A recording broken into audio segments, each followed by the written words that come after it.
My name is Bronwyn, and this is my moth story. This is going to be about my grandpa. So, from my mom's very young age, my grandpa started to develop very bad back problems. And it was an issue up until 2009 of July. And I was around 2 at this time. And my grandpa was actually given a pain stimulator for his back to help it. But the doctors kept telling him, we want to give you this surgery. We want to open your back and put the pain stimulator inside of it and control it from our computers.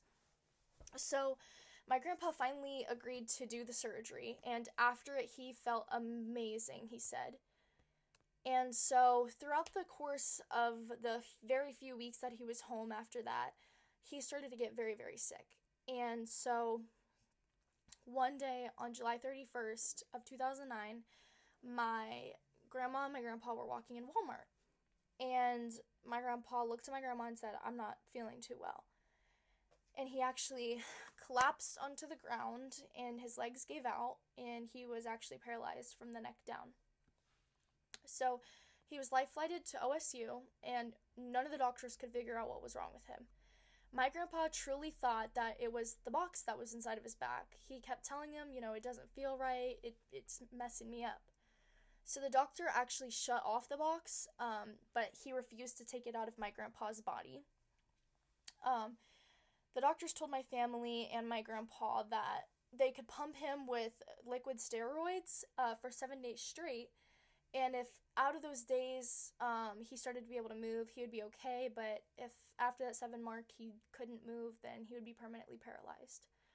So throughout those days, he did start to move. The steroids did start to work on him.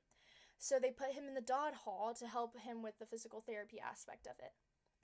And the doctors told my family and him that there was no side effects to the steroids that they were giving him.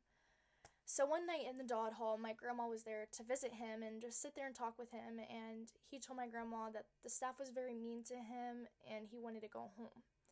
He also was saying things like there are people out to get him and things like that, so my grandma was very concerned, so she ended up being able to take him home that night.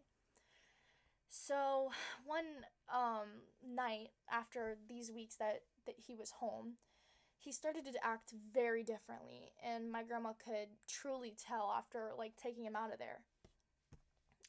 He would say those things like, "There's people coming to get him," or he would say, "Did you hear that?"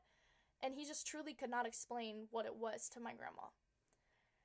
So, on August 31st in 2009, my grandma actually had to go to work, and at the time she was a nurse at a local hospital. And she could tell that something was very off with my grandpa that day, and she did not want to leave him home alone, so she called my Uncle Nate to come stay with him and, figure out what was wrong until she at least got back. So my Uncle Nate agreed to come over and, help out my grandpa with whatever he needed help with. And he pulled into the driveway, and my grandpa actually ran into his bedroom, into the bathroom, and locked the door. And my grandparents' house is very small, and it's a 1-floor house. So it's all in the same thing, and it's very open, too. And so he ran and locked himself into the bathroom, and my grandma and my Uncle Nate didn't really think anything of it. And, they were just sitting there in the dining room talking about their days, and my grandma was saying, Grandpa went to Tractor Supply Co. today, he mowed the lawn, nothing else is different.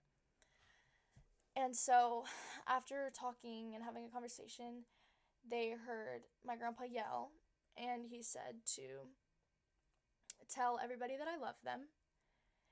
And my grandpa shot himself, and after my Uncle Nate and my grandma heard that, they called 911, and my Uncle Nate ran to the bathroom and started pounding on the door.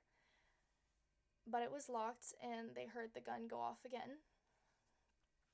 And so my Uncle Nate eventually kicked down the door, and he could see that my grandpa shot himself in the neck. He basically blew off this much of his neck. He hit a ton of arteries. Basically, they're gone now. And just, basically a terrible scene.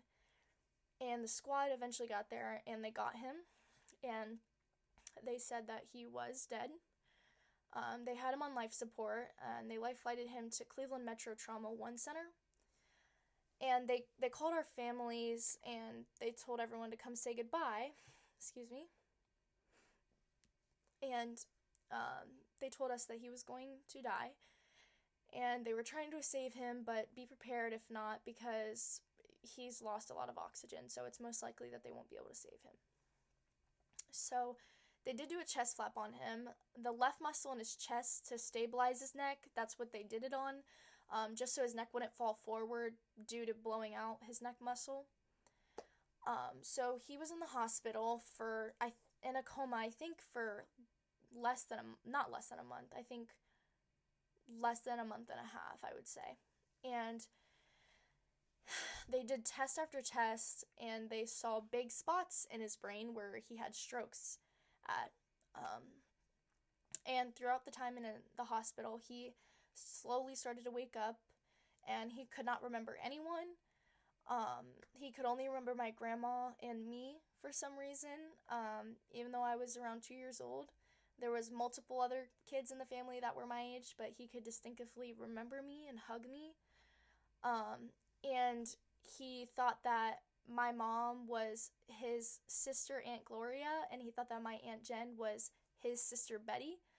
And he imagined himself, like, he genuinely thought he was back as a child with his sisters running in the fields and having fun. That's who he thought he was. So in December, he was able to come home, but against doctor's advice, the doctors wanted him to actually go to a nursing home. But our family took care of him, so I was always up there, even though they live in Worcester. That's about an hour and 15 minutes away. My mom and I would drive up there, and we would stay with him for a while and just take care of him, and, you know, that's really how I was always around him. And so he continued to develop very bad infections, and he actually went back to the hospital, and he begged them to take out the box implant, because he really thought that the box implant was being rejected. Like, in his body, the body was rejecting that box, and he was just saying it's hurting him, he doesn't think it's right. So they finally removed it, and my family asked for it to be tested to see the type of things that was, like, being put into him. And so they sent it back to the doctor's office, and they actually destroyed it, and they would not give any information about what was inside of that box. And my grandpa was eventually diagnosed with steroid psychosis, and after that incident, and to this day, my grandpa is deaf and blind in his left side, and he can move his right hand, but cannot use his right forearm, so this is all paralyzed, but he can move his hand. And in his left forearm, he can kind of move it, but he has a little bit of problems, and he cannot grip with his left hand. So therefore I have to, at family events, I have to help him eat, I have to help him put on his coat, because when it's hot out, when it's our summer, that's his winter. Like, he's always going to be cold for the rest of his life. And he has a patch of new skin that is covering his neck of where it happened, that patched it up, and that skin is actually from his stomach. And I think that the saddest thing about this is that my grandpa does not remember the incident at all. And it's sad to me because he doesn't realize everything that he went through, and he never will. And it's sad knowing that my best friend, my grandpa, went through the things he went through, and he doesn't know it. But that was my story.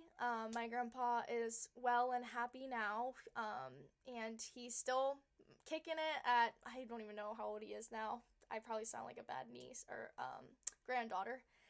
But yeah, he's still doing perfectly fine, healthy even though he can barely move. He's still outgoing and funny. So I think my whole moral of my story is that never take anything for granted, and always know that, like, you can push through anything. Like, even if you're on your deathbed, you can always get through something. So that was my story.